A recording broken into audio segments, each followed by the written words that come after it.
our story starts. Stage 12, 2016 Tour de France. Chris Froome is in flying form, but then halfway up a mountain, disaster strikes. A crowd encroaches in the road, a motorbike slows, and there's a crash. Richie Porte, Bauke Mollema, both go down. And as TV cameras pan to the accident, we realise that Chris Froome is amongst them. The yellow jersey on his shoulders. The leader of the race is in trouble.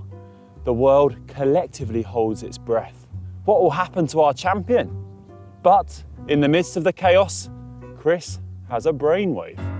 Like a phoenix, rising from the ashes, he runs up the mountain. His bike is broken, but it doesn't matter. He has his legs and his feet.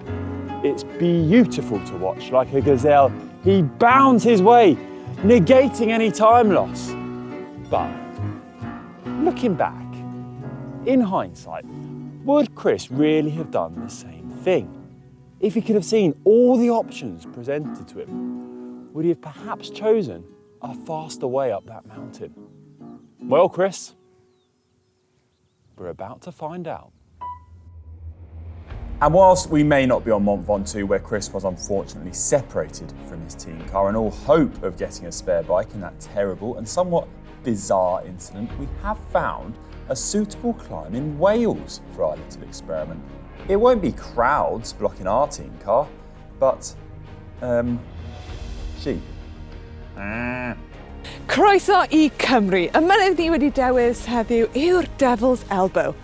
Oh, sorry, I got a bit carried away there. Welcome to Wales. The climb we have chosen today is the Devil's Elbow, and as you can probably guess from the name of it, it's not for the faint-hearted, and it averages at a gradient of 14%, with two horrible hairpins on there too. We simply could not have picked a more brutal, unforgiving, but yet beautiful climb to run up.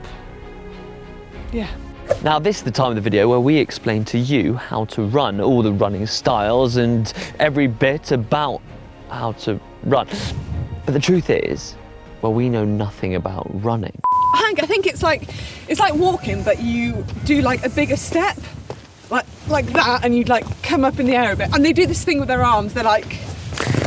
As I said, we know nothing about running. We know what a gait is, and Connor rides one of them, but that's about it. We will be using the steepest part of Devil's Elbow for our challenge, the final 900 metres, including those two brutal hairpins. Now, we did say that this whole episode began with a crash. Froome dealt with his misfortune by running up the mountain in his cleats, in his cycling shoes. So we're going to be replicating that and race to the top. Hank is going to run in his cycling shoes. I'm going to stop and think and borrow a spectator's bike, race to the top on that. Manon's going to stop and think and borrow someone's trainers. I'm going to see which option is the fastest. But I did say... Starts with a crash? Starts with a crash. You ready? So, it's time for a crash! Ah! Oh, that was a heavy crash. What just happened? In a second, guys, we're going to get up and race to the top of this mountain, see which option really is the fastest. So, you ready? Can't get up. 3, 2, 1. Beep! Yeah, he said beep. I knew he was going to say beep. I have to say I'm intrigued by what's happening here at the moment.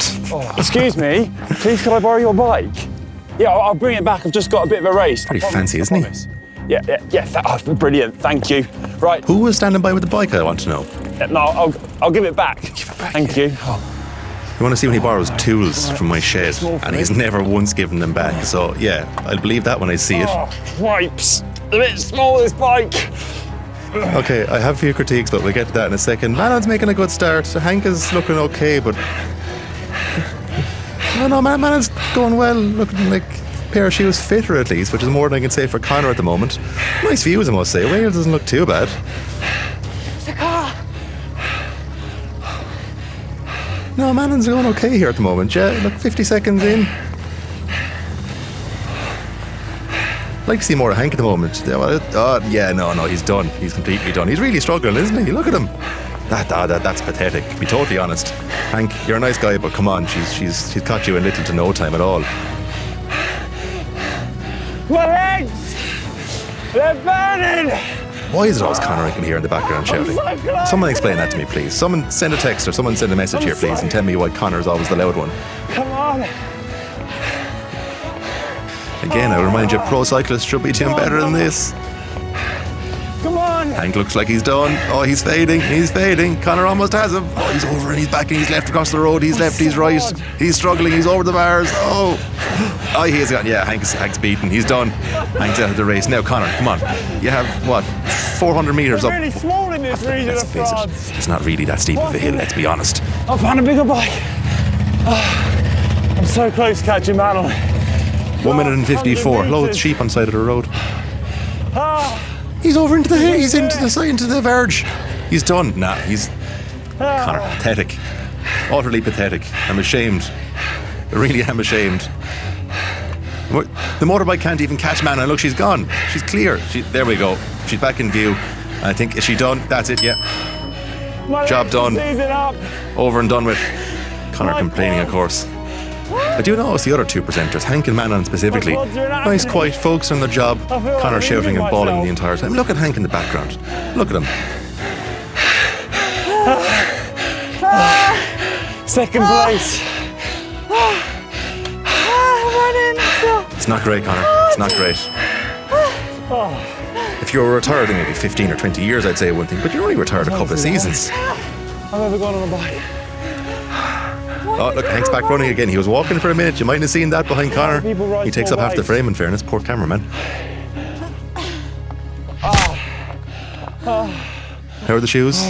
Yeah, don't have any cleats. Yeah, gone. Yeah, you ruined them. Oh my goodness. Well, so let's just gather our thoughts and find the conclusion to this race. Gather your thoughts. It'll be the first time you've done that. And yeah, in the comments, keep giving Conor plenty of stick. He deserves it. We'll leave it at that. Talk to you again soon. Bye. Okay, so we're back at the scene of the crash to debrief our little race. And Chris, I think we found out the fastest option for you. The best option is to get a pair of trainers, put them on and leg it up the mountain. But if that's not an option, the next best thing to do is nick someone's bike and ride that up and... Borrow a bike. Sorry, definitely didn't nick anyone's bike. But last but not least, if you haven't got any other options, run in your cleats, but wouldn't recommend because, well, you haven't got much cleat left there, Hank. No. But hopefully this won't happen again, Chris, because if you are going to the Tour de France and watching the race, please respect the riders, give them space, and hopefully the crash that happens to Borka, Richie and Chris won't happen again. If you did enjoy this video, then please do give it a big thumbs up because we did quite enjoy filming it. It was good fun, Yeah, although... it was good fun, but I don't like losing. And I found a really small bike. I need to find spectators with bigger bikes. There's no bike that's going to fit you, mate. Right, we'll see you in the next video. Thanks for watching, everyone. Ciao! Bonjour! Bonjour, that's hilarious.